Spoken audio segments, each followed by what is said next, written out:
But we're going to talk about how he appears in other sources as well. I'm definitely not covering every single source that talks about Polyphemus. I've chosen two Greek and two Roman authors to focus on. But I think that he's a really interesting case study in how the same story can be used for different purposes by different authors, right? So that's kind of what I want to do today, and that's what I want to explore. So this would normally be the part where I would ask everybody to raise their hands and, tell me if they've read Homer's Odyssey, but obviously I can't see you. So I'm going to assume that either that some of you may not have read it, or at least that it's been a long time since you've read it. So when we talk about our first source, who is Homer, I'm going to give as much detail and background as I think is necessary for understanding what's going on in that episode. Okay. So let's start with the Cyclops in Greece. There we go. Okay, so the Cyclops in Greece, the two sources that we're going to talk about span from the 8th to the 3rd centuries BCE, right? So a pretty big span of time. And our first source is Homer himself. So Homer writes about the Cyclops Polyphemus in his work, The Odyssey. The Odyssey, for those of you who don't know or need a reminder, was an epic poem written, as far as we can tell, in the mid 8th century BCE, although it was the product of a lot of oral tradition before then. And it recounts the tribulations that the Greek hero Odysseus experiences as he tries to come home from the Trojan War, as well as the tribulations he experiences once he gets home to Ithaca, where his wife Penelope is being besieged by suitors who want to marry her, right? So kind of the first half of the Odyssey is about him trying to get home, and then the second half is what happens once he gets there and he has to deal with all these men who are trying to marry his wife. Though it's 24 books long, the portion of the epic where we learn about Odysseus's encounters with monsters, witches, and other obstacles, in other words, the stuff that most people know about from the Odyssey, is actually only 4 of those books, books 9 through 12, which are narrated by Odysseus himself. So when we're looking at the passages from this episode, you're going to notice that it's told in the first person. It's Odysseus saying I, because he's telling his story to these people, the Phaeacians, who are eventually going to give him a ride home. Okay, his encounter with the Cyclops occurs pretty early on in his account of his adventures. It occurs in book 9, after he and his men have already had 2 bad encounters, which explains his men's caution as they approach the Cyclops cave. So you'll notice in the next passage that his men are like, hey, maybe we shouldn't be doing this. And that's because they've already experienced 2 very negative things on their way.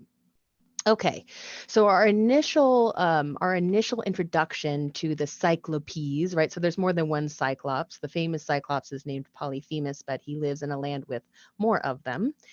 This happens after an account of what happens with Odysseus and his men among the lotus eaters. So here at the top, the first quote, it says, "With heavy hearts we sailed along." And again, they've just experienced something kind of bad, so they've got heavy hearts. We sailed along and reached the country of of the reckless Cyclopes, lacking in customs. They hold no councils, have no common laws, but live in caves on lofty mountain tops, and each makes laws for his own wife and children without concern for what the others think. So you might already be noticing we're describing a civilization that's not really a civilization yet, right? These are people who have not necessarily formed any sort of cohesive society. They don't have a set of laws that they all agree on. They're kind of all out for themselves. Yeah. All right. So Odysseus and the rest of his fleet land on an island nearby. Then Odysseus brings his ship to the actual land of the Cyclopes, which is actually identified with Sicily, and goes with 12 of his men to explore. While they're exploring, he tells us a little background. There lived a massive man who shepherded his flocks all by himself. He did not go to visit other people, but kept apart and did not know the ways of custom. In his build, he was a wonder, a giant, not like men who live on bread, but like a wooded peak in airy mountains rising alone above the rest. So again, he's already part of this group of people, figures, creatures who don't have a real cohesive society, but he's even more of a loner. And he shepherds his flocks. He lives in a cave. He's not like a man who lives on bread, right? So he's very sort of wild and primitive, and that's something that we're going to see in all of our accounts of the Cyclops. Okay, but of course, he also has one eye, which is what people know about and what people think about when they think of the Cyclops. This word Cyclops, at least according to Hesiod, who's an ancient poet from around the same time as Homer, means circle-eyed, right? You can think of like the English word cycle, like a bicycle, or just, like a cycle of pain or something, means circle. And then ops means eye, right? So the Cyclops have one eye. This statue here that we're looking at, by the way, is from 1st century CE Rome. Yeah, so kind of an interesting, a later representation of the Cyclops, but you can see that he was a figure that fascinated the classical world for a long time after this initial account. All right, Hesiod tells of other Cyclopes in his work Theogony. So Hesiod wrote this work called Theogony, which means birth of the gods, and he talks about where all of the gods came from and kind of what they're in charge of and all this kind of stuff. And he does talk about Cyclopes. The Cyclopes that he talks about are children of earth and heaven. And they have an important role among the Olympian gods because they make Zeus's thunderbolts, right? Zeus is the ultimate sky god, and that's how he scares people and controls people, is through the use of his thunderbolts. So the Cyclopes are the ones who make those thunderbolts. But Polyphemus and the Cyclopes of Sicily, the ones that Odysseus is encountering, seem to be different from the ones in Hesiod. We're told that Polyphemus is the son of Poseidon, the sea god, and a nymph named Thoosa. But the two kinds of Cyclopes are conflated in later sources, as frequently does happen in our ancient literature. Okay, so Odysseus does not find the welcome he hoped for when he gets to the Cyclops cave. So they get to this cave, but they don't find the Cyclops inside. Odysseus says, he was pasturing his flocks. We went inside and looked at everything. My crew begged, let us grab some cheese and quickly drive the kids and lambs out of their pens and sail away across the salty water. Odysseus admits that would have been the better choice, but I refused. I hoped to see him and find out if he would give us gifts. Now, this seems like kind of a strange motive for staying there if we're thinking about sort of our modern culture, but you have to keep in mind something that we'll talk about more later. The Greeks had this very elaborate system of hospitality. It was called xenia. I'll have that term up for you later when we talk about it again, which basically said that, if a stranger comes to your house, you're supposed to let them in, give them food, drink, shelter, and gifts, and then send them on their way. Again, some of this seems a little strange, perhaps, to our modern thinking, but we'll talk about it more in a second. So Odysseus is expecting that he's going to be treated this way by the Cyclops, right? Not realizing that the Cyclops doesn't follow those rules. In fact, the Cyclops comes home, blocks the opening of the cave with a huge rock that nobody can move, and then he questions the strangers. He says, who are you? Where do you come from? And Odysseus responds, we are Greeks, come here from Troy. Now we beg you, here at your knees, to grant a gift, as is the norm for hosts and guests. Please, sir, my lord, respect the gods. The Cyclops responds, well, foreigner, you're a fool or from some very distant country. You order me to fear the gods? My people think nothing of that Zeus with his big scepter, nor any god. I do the bidding of my own heart. Uh-oh, right? This is a guy who does not follow the rules. Yeah. In fact, the next thing he does is definitely against the rules. Leaping up high, he reached his hands towards my men, seized two, and knocked them hard against the ground like puppies. He ripped them limb by limb to make his meal, then ate them like a lion on the mountains. Watching this disaster, we wept and lifted up our hands in prayer to Zeus. We felt so helpless. When the Cyclops had filled his massive belly with his meal of human meat, I thought I should get out my sword, go up to him, and thrust right through his torso. That would have doomed us all. On second thoughts, I realized we were too weak to move the mighty stone he set in the high doorway. So we stayed there in misery till dawn. Okay, so they're in quite a pickle, right? Because they can't just kill the Cyclops because they can't move this stone on their own. Only the Cyclops can move it. So Odysseus comes up with a plan. Number one, he's going to get the Cyclops drunk. He happens to have brought some really good wine with him, expecting to share it with whoever he meets when he gets to this cave. So he's going to get the Cyclops drunk. Then he's going to tell the Cyclops that his name is Nobody or No Man. In the translation that I've chosen for this presentation, she uses No Man, but sometimes they say Nobody. Again, if you haven't heard this story before, you're like, okay, that's kind of weird, but the payoff is great, right?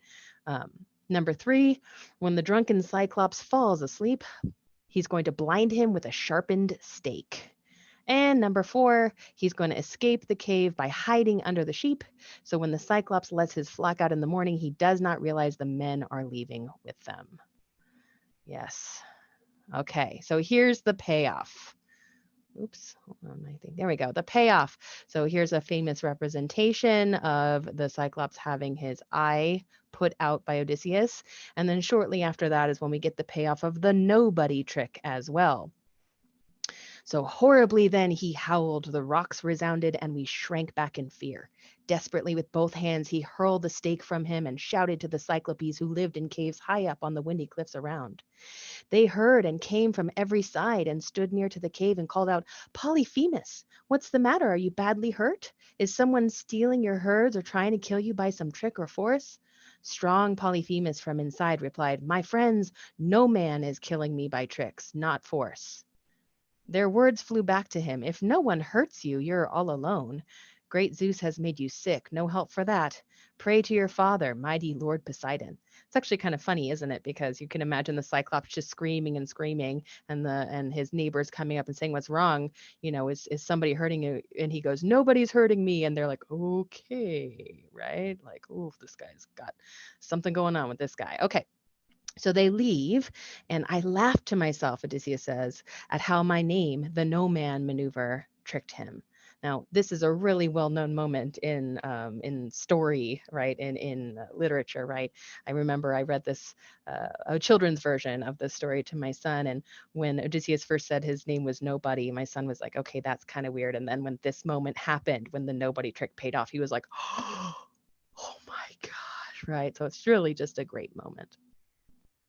All right, and here's a great depiction of Odysseus underneath one of the Cyclops's sheep. Actually, he's under the ram. Odysseus chooses to go underneath this big ram and tie himself there. So as the sheep are leaving in the morning, right, so Polyphemus moves the rock aside from the cave mouth, and as the sheep are coming out, he's got his fingers out and he's trying to feel, if any of the men are trying to escape, and all he feels are the tops of his sheep. So he doesn't realize that the men are escaping, right? So pretty smart.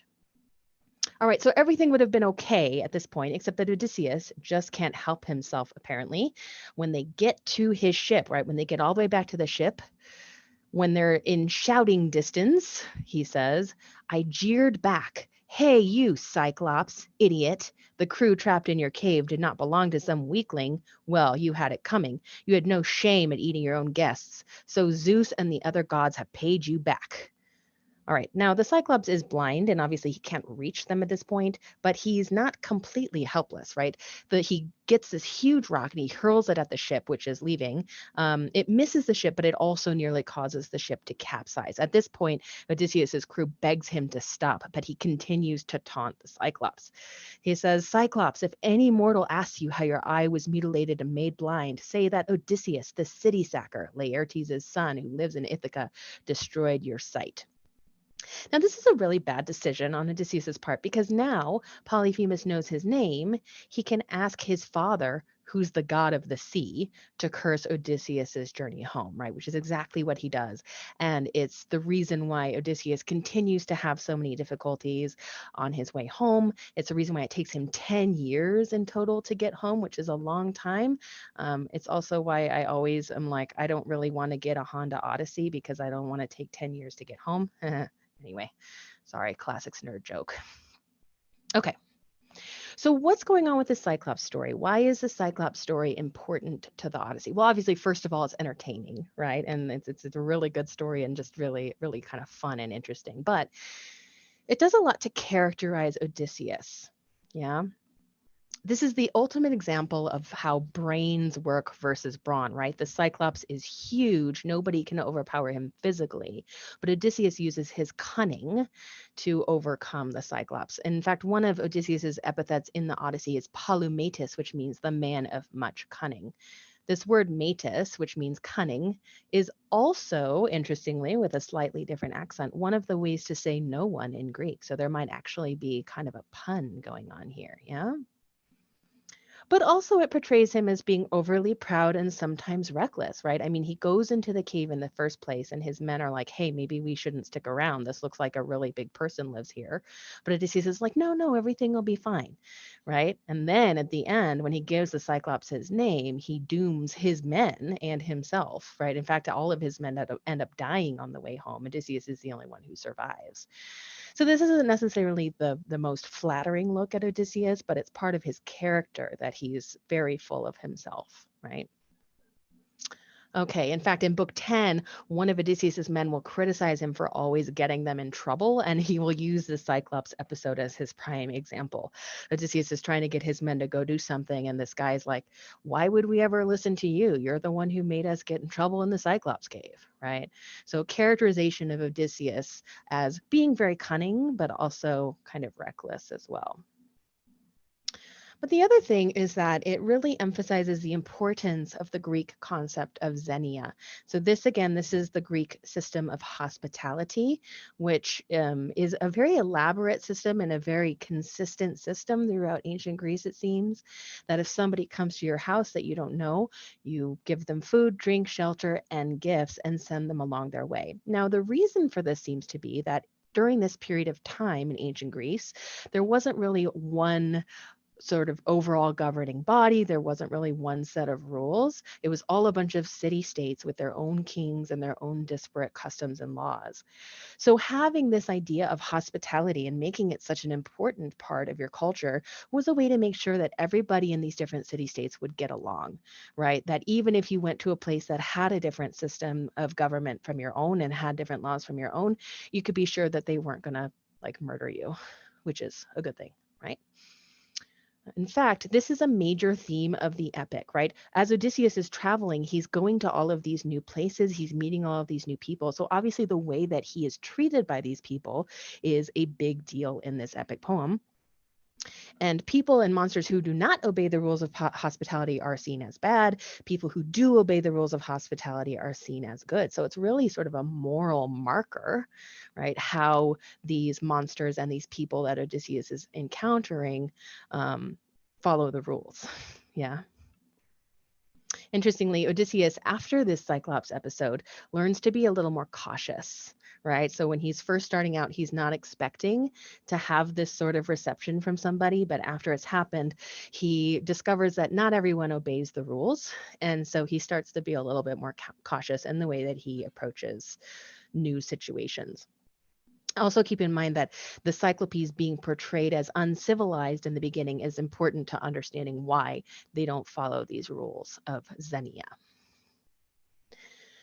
All right, let's move on. So we're going now to the 3rd century BCE to Theocritus, right? So 500 years after Homer. Theocritus was another Greek poet, and he was born in Sicily, but he also seems to have spent some time in Alexandria, Egypt, the site of the famous Library of Alexandria, because in his poems he talks a lot about it. Now, he's the inventor of pastoral or bucolic poetry. You may already know a little bit about pastoral or bucolic poetry, but this idealizes the simple life of shepherds and the joys of singing and spending time in the countryside. It's very different from epic poetry, right, which is about wars and journeys. This is all about just enjoying being where you are, out in nature with the animals. Yeah. Bucolic, by the way, this word comes from the Greek word for herdsman, like a cow herd, which is bukolos. Theocritus' poems are called the Idylls, and they're a series of short poems that mostly provide peaceful, picturesque depictions of country life, although also some city life as well. So you might be thinking, wow, Polyphemus doesn't seem like a topic that would come up in this kind of poetry. But actually, Theocritus is using Polyphemus, the Cyclops, in a very different way. In his Idyll 11, he talks about the Cyclops. This idyll is addressed to Nicias, who is a friend and also a friend of Theocritus and a doctor. And this poem uses Polyphemus to prove how powerful love is. It's a very different kind of moral of the story, isn't it? All right, so here's the beginning of Idyll 11. Theocritus says, there is in nature no remedy for love, Nicias, neither an ointment, I believe, nor a powder, other than the Pierian muses, by which he means music and arts. This remedy is a light and pleasant one for mortals, but it is not easy to find. I know that you're well aware of this, being both a doctor and an especial favorite of all 9 muses.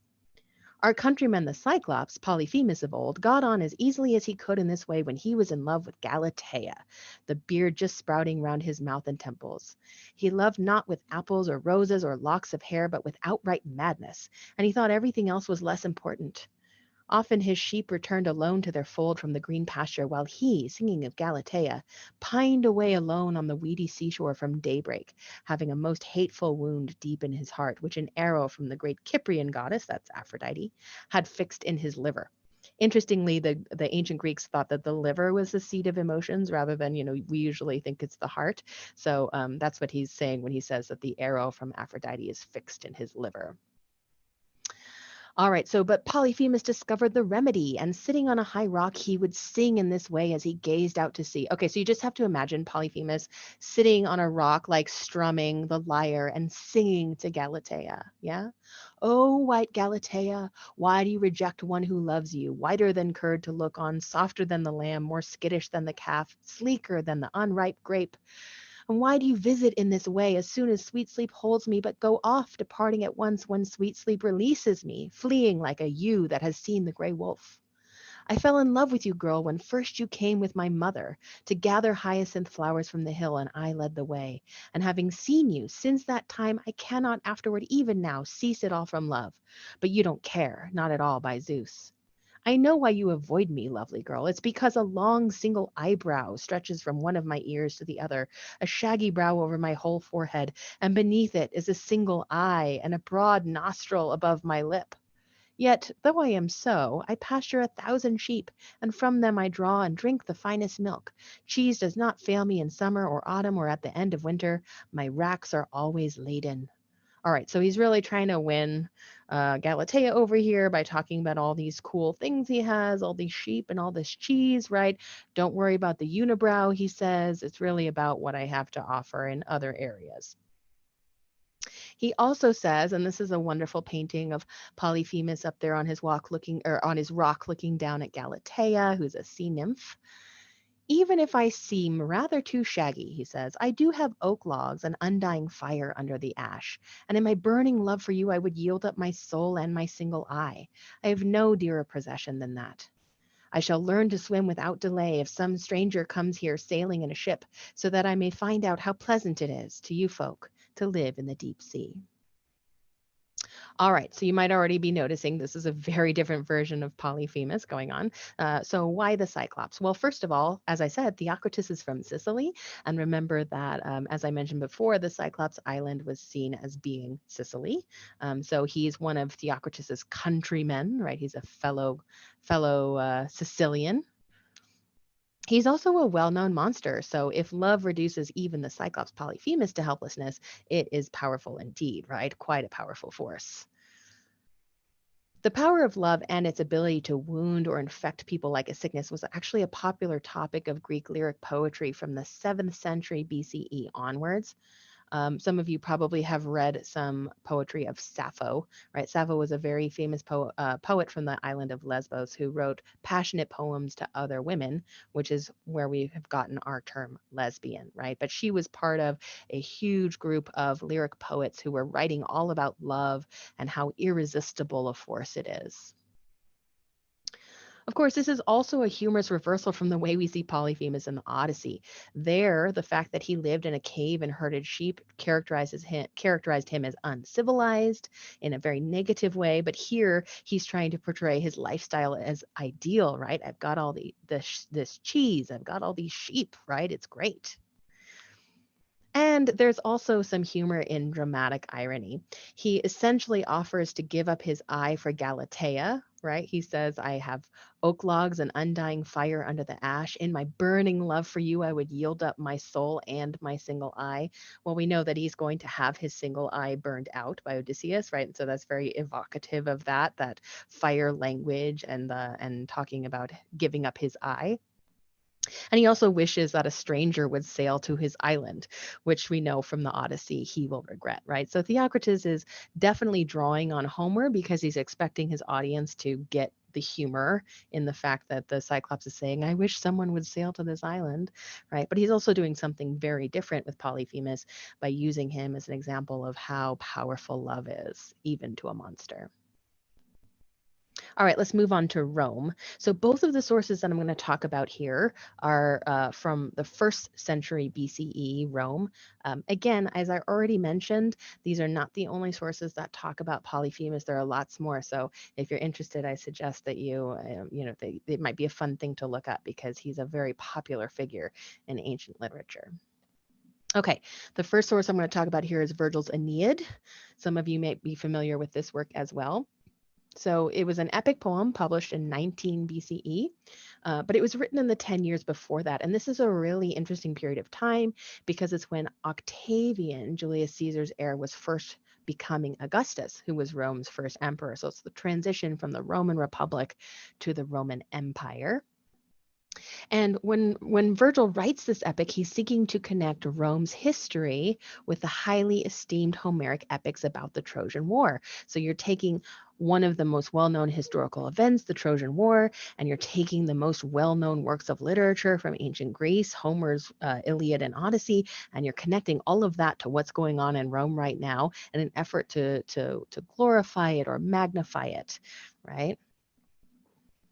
This Aeneid tells the story of how Aeneas, a Trojan prince who survives the war against the Greeks, travels with his followers to Italy, where he establishes himself, and his descendants become the ancestors of the Romans. So the Romans are actually descended from the Trojans, according to the Aeneid, right? So they were on the other side from the Greeks. But Virgil really closely aligns what he's doing with Homer's works. So books 1 through 6 are like the Odyssey. There's wandering, storms, encounters with monsters, and a trip to the underworld. And then books 7 through 12 are like the Iliad. Once Aeneas and his men get to Italy, they find themselves embroiled in a war with the native Italians because Aeneas steals Lavinia, the intended bride of Turnus, one of the Latins. So it's kind of like the Trojan War in that it's fought over a woman who's been perceived as being stolen from somebody else. All right, so here is the encounter with the Cyclops in the Aeneid, and this happens in book 3. After a storm, Aeneas and his men find refuge briefly in the land of the Cyclopes. But before they can actually run into the Cyclops himself, they run into this Greek guy named Achaemenides. And he runs up to them, gaunt with hunger, squalid and pitiful. When he saw by our clothes and weapons that we were Trojans, he stopped in fear for a moment, then rushed to the shore with tears in his eyes and prayed, by the stars, by the gods above, take me away, Trojans, anywhere at all.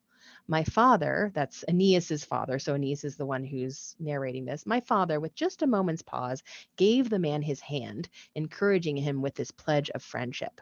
At last, the man put aside his fear and said to us, I'm from Ithaca and served under Ulysses. And Ulysses is the Roman name for Odysseus, right? I served under Ulysses, that unlucky man. Here my shipmates left me in Cyclops' cave, forgetting me when they ran from the gruesome entrance, half mad with fear. After this, he relates in gory detail the experiences that they had in the Cyclops cave. So Aeneas and his men don't actually have to undergo the same episode. They don't actually have to get stuck in the Cyclops cave and experience the wrath of this monster, but they hear about it from this guy, from Achaemenides, right? So Virgil's audience too gets to sort of relive this story and read it again in all of its glory. Yeah. These words were no sooner out than we saw Polyphemus himself moving his vast bulk down the mountain, a shepherd among his flock, a hideous monster, hulking in his eyeless dark. When he reached the water, he washed his oozing eye socket out with brine. Ugh, gross, right? We took our worthy suppliant on board and moved fast to get out of there. All right, so why the Cyclops in this Roman epic, right? Well, number one, it allows Virgil to draw upon and honor Homer by retelling one of his most compelling stories in Latin. But it also helps to characterize the hero of the Aeneid, just like the Polyphemus story in the Odyssey characterizes Odysseus. It's performing a similar function here in the Aeneid. So it portrays the Greeks somewhat negatively, right? Ulysses forgot Achaemenides; he just forgot one of his men, right? While the Trojans are being portrayed very positively because Aeneas and his father help Achaemenides, even though he used to be their enemy. This echoes the way the Trojans are portrayed throughout the Aeneid. Remember, they are ancestors of the Romans, so Vergil, a Roman, wants to portray them very well. In fact, the most common adjective used of Aeneas is pious. He's seen as Pious Aeneas, and the word pious to us really has a very religious connotation.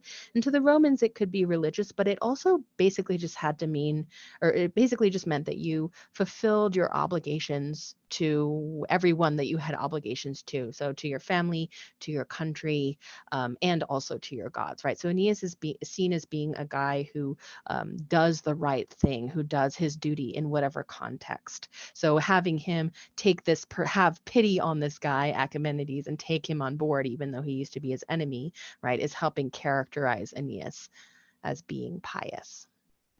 All right, and the last one I'm going to talk about is Publius Ovidius Naso, that is Ovid. And so he was from 43 BCE to 17 CE, so a little bit after Virgil. He began as a love poet. So this is going to be the really important point of this. Ovid began as a love poet. In fact, his first several works were the Amores, which just means loves, which were poems about his own love affairs. He also wrote the Heroides, letters from heroines. So he took these mythological characters like Penelope and Helen and Medea, all the female characters from mythology, and he had them writing letters to their beloveds, right, to try to express their feelings to them. So from very early on, Ovid is very interested in the female voice and in the female perspective on things, and that's going to be something that we see reflected in his Polyphemus story as well.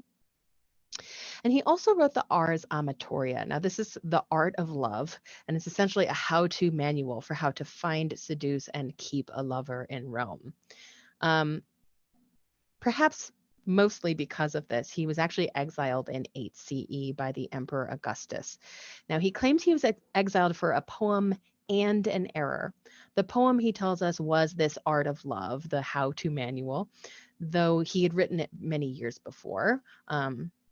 And the reason he would be exiled for it is because it ran counter to the Augustan moral legislation that called for a return to traditional Roman values and marital fidelity.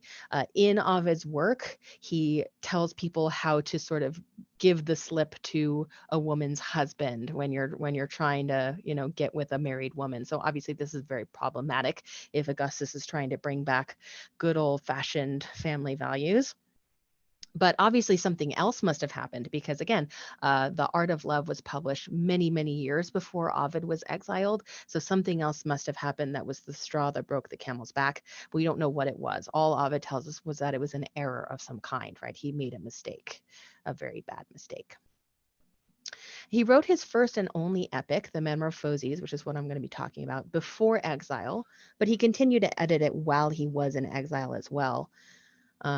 He also wrote lots of other poetry in exile, most of it being very sad about not being in Rome anymore and wanting to come back. All right, the topic of the Metamorphoses is forms changed into new bodies, so metamorphosis, as you might have guessed from the title. So it's all of these mythological stories about gods and humans undergoing changes, beginning from the creation of the world and ending with Ovid's own time. And he brings in as much Greek mythology as he can. He gives them all Roman names because he's writing in Latin, but it's one of our biggest sources actually for Greek and Roman mythology because he's connecting all of these stories together in a way that nobody had ever really done before. The picture I have here is a very famous representation of Narcissus by Caravaggio. And this is Narcissus, of course, a very famous character from Ovid's Metamorphoses who fell in love with himself and from whom we get the word narcissism. All right.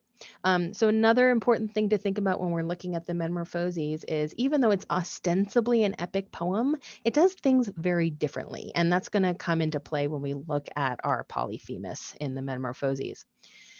So it's written in the same meter as other epics, which is dactylic hexameter. So it's got this epic rhythm to it. It's long, like epic poems are, and it has elevated subject matter, like it talks about gods and heroes. However, it's made up of short episodes without a real connecting narrative, and it frequently focuses on love and desire. Now, this is unsurprising given Ovid's previous works, right? He had written love poetry before. So the fact that he would still be focusing on love and desire in these stories shouldn't really surprise us. He tends to play with the typical characteristics of epic poetry. He often portrays heroes and gods in unexpected ways. So, for example, one of my favorite examples of this is the story of Apollo and Daphne in Book One of the Metamorphoses. It's one of the very first stories where the god Apollo is not a glorious and powerful god, but rather is reduced to helplessness when Cupid shoots him with an arrow and makes him fall in love with the nymph Daphne. Cupid does this to prove that he, the god of love, is the most powerful at all. And again, Ovid was a love poet, so this seems like something that he was really interested in, and that is certainly reflected in his works. Here's a representation of Apollo chasing Daphne. Daphne ends up turning into the laurel tree. The Greek word Daphne actually means laurel. Okay, but now let's get back to the Cyclops. So Ovid's take on Theocritus's Cyclops. So Theocritus, if you remember, was the one who had Polyphemus being in love with Galatea and singing and trying to seduce her. And now in Ovid's version, it's narrated by Galatea herself. This is very Ovidian, right? We already talked about how Ovid liked to show the perspective of women in his earlier works. And so Galatea says, O Venus most benign, how powerful a governance is thine. For see where that wild creature which the woods are terrified to look upon, the one who disregards Olympus and its gods, now realizes what love's all about, entirely ignores his rocks and flocks. You give attention now to your appearance, Polyphemus, and now you take a rake against your matted locks. Oh, he's brushing his hair for her, right? It's kind of cute. Your love of slaughter and bloodthirstiness now disappears, and ships can come and go in perfect safety. Meanwhile, Telemus, an unerring seer, said to terrible Polyphemus, that eye of yours, the only one you've got, and which you wear in the middle of your head, is going to be taken by Ulysses. The Cyclops laughed and said, Oh, foolish seer, you're entirely mistaken here. Another has already taken it. Right? So another play on the Odyssey where we're using this dramatic irony that the Cyclops doesn't realize that he's going to be in trouble, and he's so overwhelmed by his love for Galatea that he's like, somebody else has already stolen my eye. Yeah. Really kind of humorous and funny. All right. He also speaks directly to Galatea. And again, she is narrating this, but she's saying what he says to her. He says, Oh, Galatea, whiter than the snowy white flowers that decorate the privet hedge, richer in blossoms than the meadow is, taller, more slender than an alder tree, brighter than a crystal, more skittish than a kid, smoother than a seashell, on and on and on. You might be recognizing, maybe not, that this is kind of similar to what Theocritus does, right? In Theocritus's version, we have whiter than curd to look on, softer than the lamb, more skittish than the calf, and sleeker than the unripe grape. But Ovid has Cyclops, Polyphemus just keep going on and on and on with these really ridiculous comparisons, right? So he's sort of one-upping Theocritus in this way. Just as in Theocritus, the Cyclops talks about what he has to offer. He's got his mountains and his caves, his strawberries, chestnuts, flocks, cheese, animals that he's hunted. So again, he's sort of more of a hunting and gathering kind of guy here. So there's an emphasis on the uncivilized nature of the Cyclops, which, as I said, is common throughout our portrayals of the Cyclops. All right. And lastly, he talks to Galatea a little bit about his appearance. He says, I have a good opinion of myself. Lately, I saw my image in the water, and my appearance pleased enormously. Just look how big I am. Not even Jove, this Jupiter that you go on about, who you say governs heaven, is as big. Abundant hair hangs over my fierce face and shoulders, but don't think me unsightly. Unsightly is the tree that has no leaves, the horse without a mane. So facial hair and a full body beard are really most becoming in a man. In the middle of my forehead is one eye, as large in its appearance as a shield. What of it then? Does not the mighty sun see everything that happens here on earth? And as for eyes, he too has only one. So he's trying to convince Galatea that he's really not so bad looking, right? Because he's big and he's hairy, and actually being hairy is pretty good for, animals want to be hairy too, right? And then also, yeah, he only has one eye, but it's a big eye, right? All right. The other thing that's kind of funny about this is that it reflects some of the advice that Ovid gives in his work, The Art of Love. He says, male beauty's better for neglect.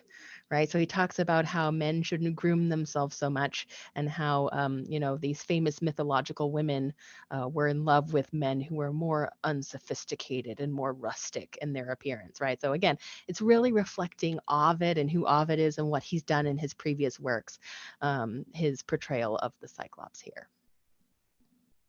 All right, but he doesn't just take on Theocritus's version of the Cyclops, he also takes on Vergil's version of the Cyclops. So, to review, in Vergil's Aeneid Book 3, Aeneas and his men rescue this Greek guy who was left behind by Ulysses, who tells them of his experience in the Cyclops cave. In Ovid's Metamorphoses, Aeneas and his men pick up Achaemenides, the same guy. And then later they pick up another Greek who was left behind by Ulysses, and this guy's name is Macarius.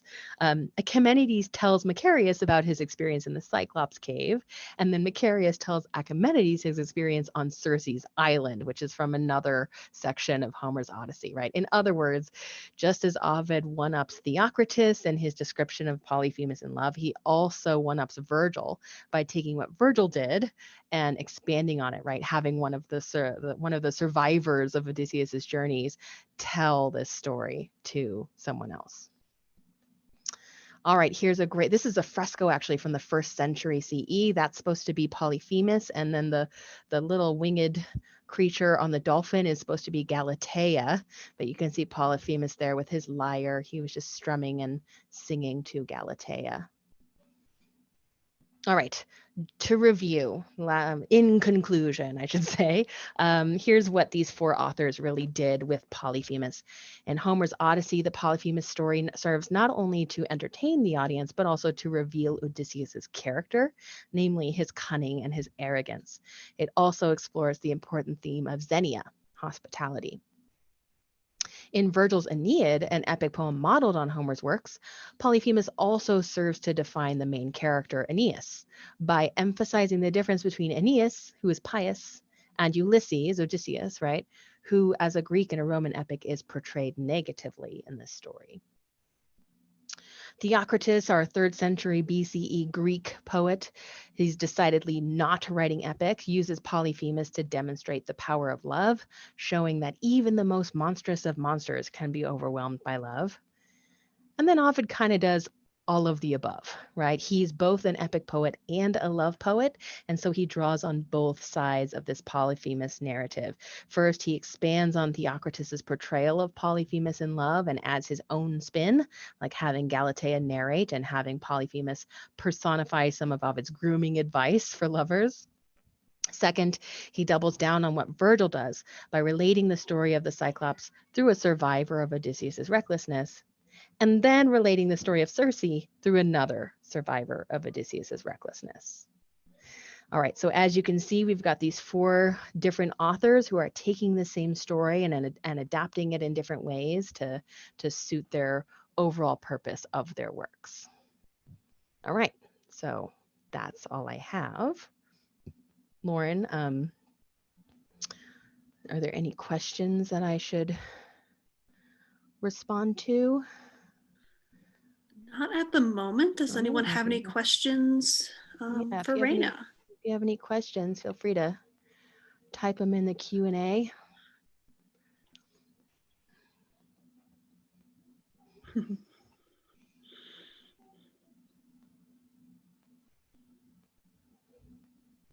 Amy has some questions, it looks like.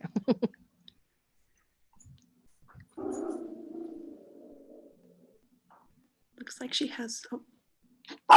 Oh, what a great question, Amy. So actually there is somebody, so Amy's asking, could Cyclopes have been real creatures? There's actually there was a scholar, an archaeologist who suggested, or maybe, sorry, anthropologist who suggested that some of the skulls of dwarf elephants that have been found in that area could have been mistaken for a cyclops, because the nasal cavity looks like a big eye hole, and then like the two eye sockets are not as defined. So if you look at the skull, it just like looks like a big old face with a big giant eye hole. So somebody has suggested that finding those remains may have inspired some of these Greek stories. Others have suggested that they may have been inspired by, some of the birth defects that they would have seen in the ancient world as well, right? So we think that there may have been some sort of reality that gave birth to these stories in mythology. Yeah.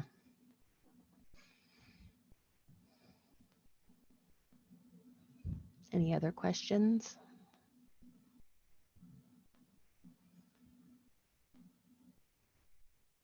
Okay, so Amy says, I was wondering about the two eye sockets and the one eye in the middle of the forehead. I wonder if there's symbolism behind the third eye. I'm not sure. I don't see any evidence of that in the ancient texts, so I don't know if they saw any sort of significance to that at all. But it's certainly an interesting question.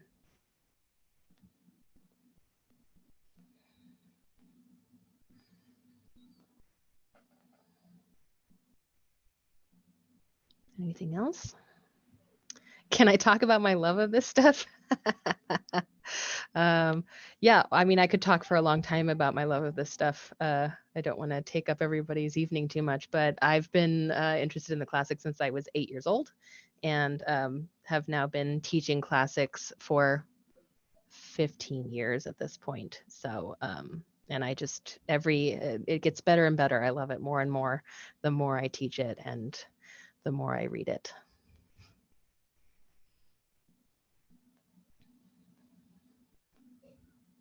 Okay. Amy says, fascinating time period. It is. It is definitely a fascinating time period.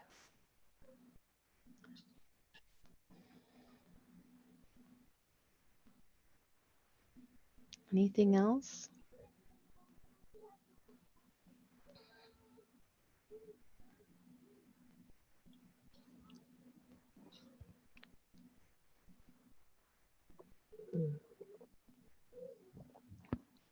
Oh, the British history from this time. Yeah, that's definitely not my expertise, but certainly the Romans were in the first century, right? They were really coming into contact with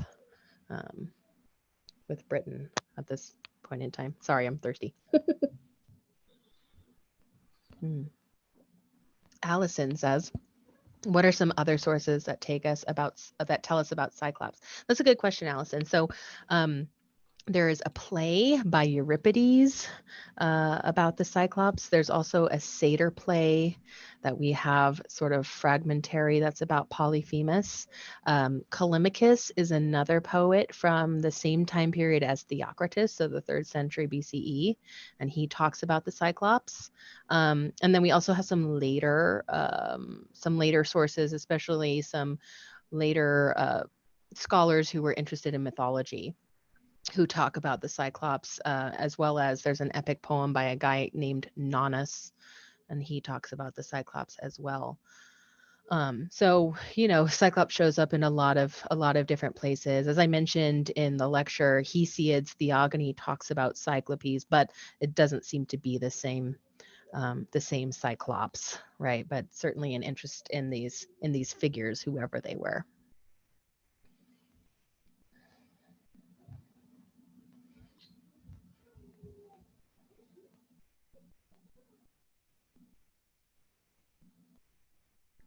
Any more questions for Reina?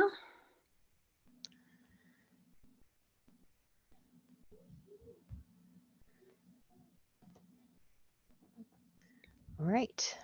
Oh, do Cyclops show up in Herodotus? I don't, I'm not sure, actually. I mean, Herodotus may have mentioned that like Sicily was where the Cyclopes were from, but he doesn't really talk about them in detail ever.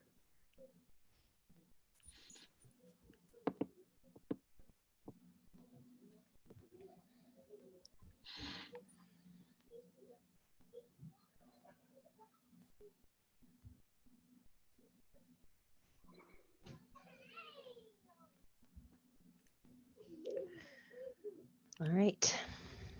Amy says, I'm going to reread some of this stuff. Thank you, Reina. This was all really fascinating and interesting. Oh, you're welcome. It's my pleasure. So thank you, everyone, for coming today, I guess. Viewing our first virtual event. Things didn't go smoothly at first, but I think everything seemed to go okay. Assuming everything still goes okay when you leave, there should be a link to a survey, basically just questions about what you thought of this event, and then ideas for future events. That in particular I would love to hear, so that we can find more events that would interest you. So thank you again, Reina. We really appreciate it. Thank you to CU Boulder for making this happen. And everyone have a good evening.